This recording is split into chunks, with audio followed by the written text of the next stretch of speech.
aytmamız yerli de bileyim, biz İran'ı, Pehlevi ruhunun fikrimize, dilimize, yüreğimize, ferhengimize, dert desturumuza, bar yoğumuza uğran ağır zulfü eterli bir hurmatlı şahir barıdır bilimimiz köp yere gitmeyeni sol ilki menzille şeklinde. Dini denedim açtım rağıda bilyar kuli bu şahir 1733-1790 miladi yılların arasında yaşayanmış. Demek bir 57 yaşan şahirimizin dünya inininden 246 yıl, dünyadan ötününden 179 yıl geçiptir. 17. asrın ikinci yarımından 18. asrın başında Göklün İyin Hanı, Kadir Han'ın devrinde Maktum Kulu Yönetici diyen bir adam yaşayanmış. Ol garipim yoktur kişi aydışına uğradı 40 yaşında kömük bilen öğrenip 46 yaşında bir yer onun adına devlet nimet takıyar. Ol atasının kavimlerinin kardeşlerinin yararlığı bilen kıyı medresesinde okuyup bilim kazanıyor. Ol azadi lakamı bilen Vağza Azadi, Ekayet-i Cabir Ensar ve Menajat diyen eserlerde bitiyor. 1700. miladi yılı dünya yılı, 1760. yılda dünyadan ötün ol Azadi koşum koşman durmandır. Koşkudan başka yanmış. Azadi'nin ayarının adı Uraz Gülmüş. Onun 5 oğul yeni bir gıydı oluyor. Maktumulu Pragimil Azadi'nin 3. oğlumuş. Maktumulu Pragi bilen atasının kuburları bolsa aydılışına göre İran'ın Aktokoy diyen yerini bulmalı. Elbet kâlerin akidasına göre Maktumulu Pragi'nin kuburunun neydi diyen bellidir. Maktumulu dədetinin yağdayına bakıp şol baştan işe bişiyar. Çolukluk etiyat, şoförlük etiyat, tayhançılık etiyat, her yağdayda ağır yine mutluluk geçermiş. Şağırlığın öyle, onu köp tecrübenin gönüllüğü oluyor. Emmem Maktumulu Pragi'nin yaşayan zamanını hem bir kere tek etkenmez. Arkadaşımız Ontur'un Aydışı Ali, tarih sahifelerinin aktarımızda şahirimizin yaşayan devrini aylağınç boluğu hem de Kan Halık devri yani. O devri Kacarların hükümeti almağa arada başlıyor. Hem de nedir bilen Kerim Khan'ın olur bilen hükümeti üstünde tutuşan mahalli. Şol devirde Mehmet Esen Khan Kacar Türkmenlerin yararlığı bilen hükümeti yetmek uğurda ayağa kalktı. Sefeviyelerin kalan açıkları Nedir'in kömeği bilen bir baştan, Kerim Khan-ı Zendiyan'ın kömeği bilen yine bir baştan onların ayağa kalışıklarını yatıracak bolup talış etiyadiler. Şeylilik bilen köp tutulçuklar hem savaşlar ara geliyor. Bağralıkta Türkmenlerden kân helak bolyarlar. Şeyde Türkmen sehradı, bolu koyuculuk, barkalar gücürlü yer. Onun daşkarı Türkmenler ağlıbı, Finderis yali, günorta vakıda yaşayan Kızılbaşlar hem partiler bilen ağdalalığı iyi edilir. Süreç gelse, vakt gelse, bireklerini çözmanı kalmayadılar. Köp kağıtlar dökülüyorlar. Yine kan almak yollu, kâde kağıtlar dökülüyorlar. Türkmenlerin türlü tayfaların arasında hem birleşki yoktu. Könelerimiz ağzı bir, tanrı bir, ağzı alanı tanrı bir deyip yönü bir ayrı kövermendirler. Ağzalıçılıkların köpüsü su, akar arna ya da yığın üstünemiş. Bağralıkta yaşlılar, hakimlerin elciği olup, aranı pozmakta hiçbir zattan kayıtmayanmışlar. Bir yağdayın devamlaşmağı, Türkmenlerin yağdamağına sebep oluyor. Köp adamların incamağına, inna şeyli bir yağdaydı, can yüreği, niyazik duygusunu oyundurup, Türkmenlerin sol vakti itletlerini, koşku aklımla öğürüp, onların ağzına salıp veriyor. Yine, şahirin koşku ağrımı bediren sözlükleri yüreklerde oturuyor, dilleri ayrılıyor, aydın oluyor. Hatta aydın olacak, köp bağışçılar hem halifeler, bir pratatlı şahirin güçlü koşkularını yapışıp, özlerini, bağışçıları hatarını salıp at kazanıyorlar. Ol, yigitlik devrinde Afganistan'a gittiler, elbette Hindistan'a gittiler sonra. Bir yıldım, demek Afganistan'ın şehirlerini görüp gözünü Semerkand'a varıp onun hem hiva aşıyor. Şiirgadi diyen medresede bilim kazanmaya başlıyor. Ol medresede 3 yıllap okuyup, etirek boyuna karşı değerli kayıtmalı oluyor. Onun Şiirgadi'de 3 yıl kalmağı inhaşçı beytleri ifade oluyor. Mekane ile 3 yıl idim doğudun gider boldum, hoş gal gözel şiir gadi. Ötürdüm kışыңny, bahar ýazyňny, gider boldum, hoş gal gözel şiir gadi. Şahirimiz ışk ýükünem çekmän galmady.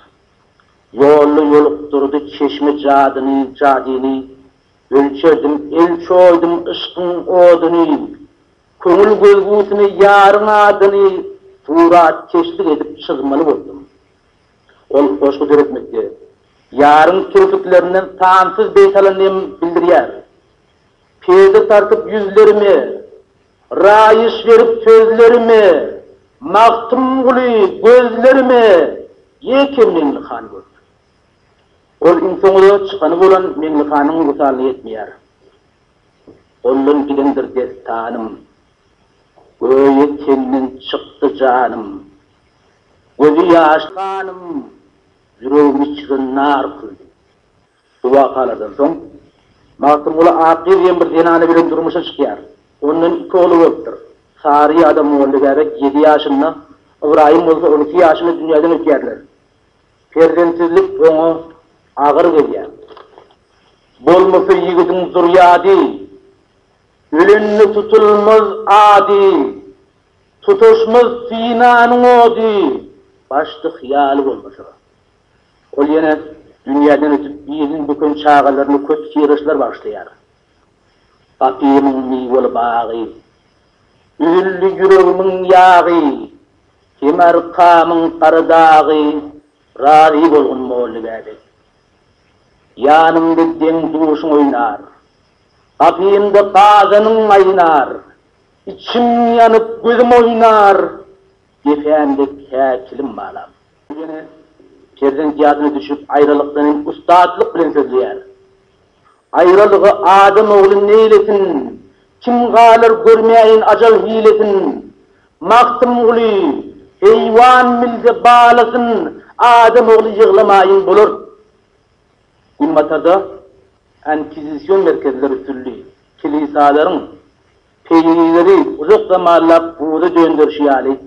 Maktum ol Pragym öz zamanynyň ahurlarynyň enkizisyon merkezlerinden amany däldi. Hatta eşilişine göre Şiirgazi'de okap ýörke bir näçeler oňa görüççilik edip ony gazi mähkemesine çekýärler. Gaza ýaşryndan para berip ony garalatýarlar. Riýa bollyk köpüň okan namazy, Taňry hiç birinden bolmady razy, Peýgamber ornuna oturan gazi, para üçin elini aça başlady. Şey deyip koşan şeýerlerini, koşgularyny, käbir gadylaryň bolysymoklar dillerini çolap, oň başyny ýok bildik etdiler. Ýöne dogry ozor, ýegri azar diýişýäli, onuň dogruçylygy mydam dayanjy bolýar. Ol her bir ýewil ýagdaýda söýgülisine ýetmäni galanna, ýürek bagy bolan balalaryny eýesine tapşyranna, ahyrymyklaryň gaýtymyklaryň ızalaryň atyny hem maktum uly, sözlü herne bilenin, özüňi çemlik bil, diýmän ýöreniň, taraşlap şaglatkyn göňle geleniň, senden soň kulary ýedigar bolar. Ol şey diýip sözläpdir, bir enaýym sözläpdir. Maktum uly okuwyny guturandan soň gol bermeli bolýar.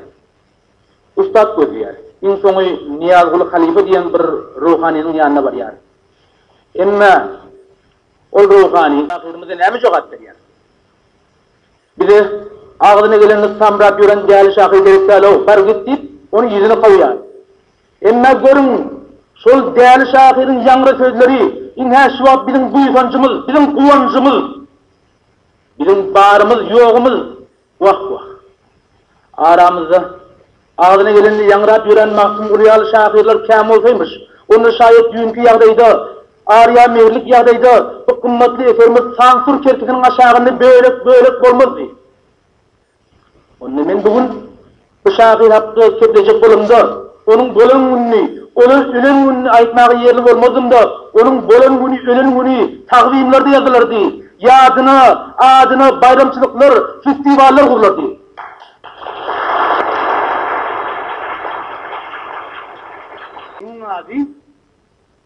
İňňazy ak toqoy, altyn toqoy bolar. İngadi bir näçe ýurtdagylaryň sermaýyçylyk bayramlaryny ýebiren türkmen gyýylary telewizionyň şow bernamasynda İran halkynyň gülewinde oragyň adyny tapmany bir-birini iýgeşmezdiler. Bir okuwçydan öňüň näme diýip soranda, men duruz ewünçak bizler garalarymyzyň mezgillik için bahan destili etip giymezse, ben düýnäl öňüň çykanymyň öýüne bardym, bileje oturup ýürek derdimizi döktük diýdi. Şimdi de şonun sözlüklerinin içinde ewünçak gittim, ýa-da eski sözlükleriniň bolmagy maksymul pragiýallaryň koktalap giden ýedigerleriň ýeterindedir. Ýöne oýa bolun. Oya bolun. Bir yedigerden kalan adık senek sözlüklerim üstümüze ağırıp duran terenglerin ucumasında yok bulup barýar. Yok bulup barýar. Men oğlanım olsa adı Ekşin, Ramin, onun bağladığını teorizan adı Azita, Zuzita, Zeharita, barkıların şehirde diyeli, ayrı terenglerin içinde diyeli, kol gidin dağın anasında, dağın arta barın, doktor Azitalar, doktor menijler, doktordur ferhatlar, iyireçler, tuğraşlar, yine bilmeyenler. Bize näme üçin boldy? Taýmaz ýaly at bamy, solmaz ýaly at bamy, sonu Kızılgül, Aybölek, Altıngül, Akgül, Kızılgül, Akçıgül, Akbebek, Bibi, Meret, Tayli, Sayli, Öylü. Yine bilmeyenler. Gelin şahatlardan koyaytıp, bağlalarımızı köplet bilmez mi? Közlet bilmez mi? Ya da yörep bilmez, sahip çıkacak, yıkılıp sırtı yarlar mı? Neye şeyler olacak? Buna bir işlerin seleri, sol ağzına gelenini yamrap gören maksımlarımızın kendiri önemli. Garipliğin, elinden nire kasarını bilmeli, yangınlık koşkuları koşan senin yıllarımızın kendiri önemli. Yoksa, lale ağzlarının, yağdaylarımız dağılımızında gülleyen çiğde ürlerden köp olur değil. Yolumuz sorulmamız soruluk işi bulduk, saymamız saydık işi bulduk. Bunların dağırsa, geçen devrin ağrıya mehirlik devrin serenginden, biz Türkmenleri yeten kara soğuk, şayet şunun içinde olsun, köp Türkmenlerimiz şafi yönümüz çıktılar, bir näçe mugallimleri, mugallim cemaatini kuracak olanları tefek edilir. Gelin arkadaşlar, yenguşlar, ustadlarım, mahkum ola. Yekece bir şahir dimeylinde bilimdar adına mını bireyim, benim adım bireyim. Çevirecimizi biz serideydim, kellemiz sokma kılın vuracık kolaymasa, filsufum diyeyim. Büyünkü yağdayda, sokmağın aslında yiyip bilmedik bolsak, bugün kaygısız aydaylayın. Pırağı birleşiklikleyenmiş, ağzalılıktan bidarmış, yekarzuhu Türkmenlerin ağzı birligimiş. Yomut köplüğün tezip edip özünden çıktı koşun öňe ardy bilinmez. Teke salır yürüş etsi yukarıdan öňünde çökü çök iýdi bilinmez. Näme de diýär?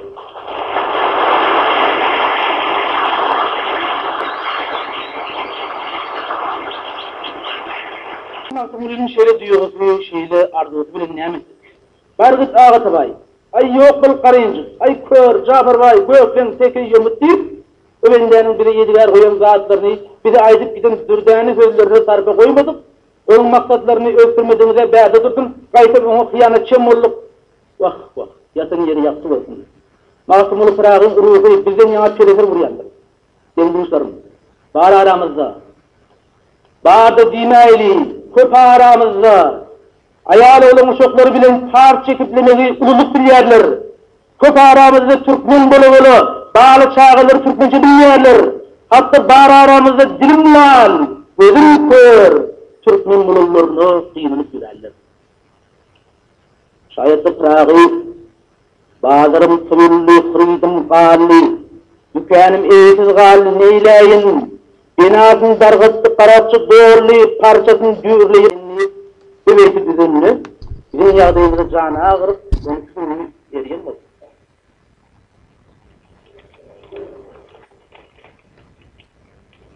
Böyle biz besmellerlikle. Avada näme? Ağlanın bilen ağın gözlük gelmez yerlerim. Hem bizden bir yana hem siz yarı düşünceli yigitler, bir işlemeyi maksat edin, iş başlasalar, bir yetneçilikleri taşlasalar gerek. Bilmeyen haysi kitaptadır, haysi gündelik yazıdı ya da haftalık yazıdıdır. Okuyup orsun ordulu gündelik tanıcısı ye elif pörtelet şeyle yazıyor. Türkmenler mıdan hakimlerin uzun önünde öğrelerinin öğrenmeli bulan sonlar onların edebiyatı, pelvançılık hem zomartlık koşullardan hem de ülkesini nenenzi öğrenmeli terinin doktor oldu. Bizim Mahkum Uli'nin divanını pelvanlık hem zomartlık koşulların köptüğünü sonunun bilemeli. Atamananın yağdayını göre mıdan savaşlamışlar. Sonun içinde at Türkmenlerin yaşayışını uğruyor. Sonun içinde bütün diğer desturlarımız yumuşaklık hem koğuşaklıktan boş. Çürürüp ya da hareketli diyen oyunu verelim. Ulup vurduğu yığın bıçak, görüş, at çaktıyız. Bunların bazı Türkmen yigitlerine bir türlü batırlık, çakkallık, örtmesizlik, yeğdim kaçtımlık savaşının yollarını öğretiyor. Sonun içinde bizim içine değil garıglı bir milli oyunumuz yok. Ne mahkum bulayım? Böyle yağdaylardan hergiz kaçırdırıp bilmendir. Bir yağdaylar, bu görünüşler, onun koşkularını ornattır demeyli. Mahkum bulayım, bir değer desturları, közlük bedeğinin büyücerledip, onu millete taşırıptır. Şahirin çok koşkuları hem köyü babını hem öde hakkında. Sözleri çıktı. Sözleşerdim, sırlaşırdım yar bilen, yüreğimde yar hıyalık bağır bile. İnnileyken ayırdılar zor bile, bağışlasın neyler yar miyacık var. Pırağıyı dir yandım ahır yar bilen, düşman ayrı kaldı zulüm zor bilen, tapışmak kıyın mollu sever yar bilen, onun için namız ardına ayrıldım. Büyük aklı vuran koşulların divanı bedek verenli, yankı 2 beyt koşudan ağlığı bular. Sayrasının kıyımının mıkanı yürüp bağlayar, minliyem ona sözleşiyarlar, sırlaşıyarlar, doğrlayarlar, ayrıyarlar. Şeydir şahirin damarına koşuyunun yeri bir kudağının kanını yetkillik kırıyarlar. İna şeyleri bilen binilik koşuları da yayrıyar. Yürüpleri batıyar. Aydın bulup mıkamları gardiyar. Hatta mıkamlar dürütiyar. Koşuların yeni bir bölüğü ruhani sımıkları, mıkaz sımıkları kal. Öz devrinin temsilliğine kallar, devler, ıslıhanı basıp alaydı. Dünya nisbi cahan. Hani o yarki gören hakimlerden halkının çektiyen ağır yükünü tanıkizli, öskür gözler bilen koşku suratını yeslap tağıydı, son yüreklileri nanş ettiler. Bu koşkuları bilen öz devrinin yağdayını bile çok destanları söylüyor. Olayım, bizim ağrıya merlik devrümüzde son meylimen durunu. Kıyamattan bir söz dedim bayaktan, arağı vardır, yersiz urlan tayaktan. Zalimler kar bulur, kağlar ayaktan, garip, sen ağlama, şiir tek bulur sen. Şahirin koşku bağının bir kulu yazıkları, kılık herkesleri tarif çekiyor. Hatta özüne hürmet getiren, eğerinin kızmasını bitiren, başını çitmeyen oturun, manlayı gülenizlerini, öz yarın, kılık herkeslerin çok yerlerde beyan ediyor. Zomartlık, takıylık, yine kavgılığı uygamına gidiyor. Onun dünya barada fikirlenip koşan koşkuları hem köy. Böyle kıyılansak da, biz bu şahirin koşkularının karşısında haki yürüp sorunuyum diyor. Bilmeyen eşitliğinin özgürlüğünü bir adam çektirmeni ipolunun sonra taşağının sırasında koyan tünkünü alıp tane yılgın sormağı duruyor. Soruya, yılık gelmiyor. Yine soruya, yılık gelmiyor. Ahırını bir Kuday çağırıp katırak soruyor. Yılık tünkten çıkıyor danıp dokurdu kızdırmanın karnına karşı ötüyor. Hay! Dağıtman almayı yıkıyor ya.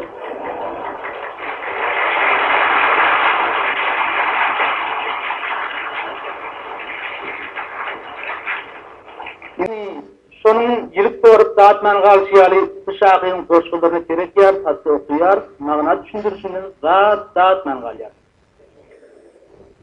Mahkum ulu haqda, mahkum ulularımın ağızlığı haqda her neşe aytsak yine bərdən aytıyar. Söz sonunu, siz qadırlı muğallımları, siz qadırlı denguşları, ustazlarımı, düstur mühendislerin aramızda dozu oları, ayışı diğer bir şahiri okuyucuları tanıtırlar, onun divanını okunukluğu tavşırtırlar.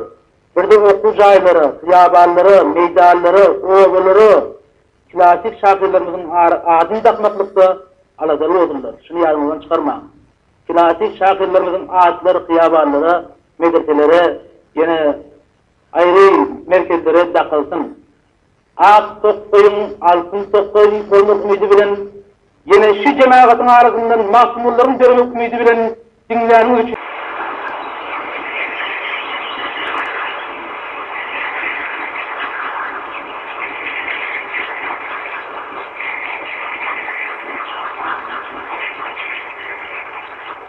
Alay polisin ağırsaydın sözü oldu, sizlerin arasından yer olmaksını döresin diyor. Kanuni Ferengi ve siyasi kalı Türkmeninin silahlı defteri var, sonra barmalı herkese yazıyan Türkmesi katını, şehirli, zadın getirmeli, yığılalım, üsveliyim, öğrenci bir eser koyalım. Şimdi mahkumuliyim, sevgileştim, burada ayetler, ayet kılıçlar.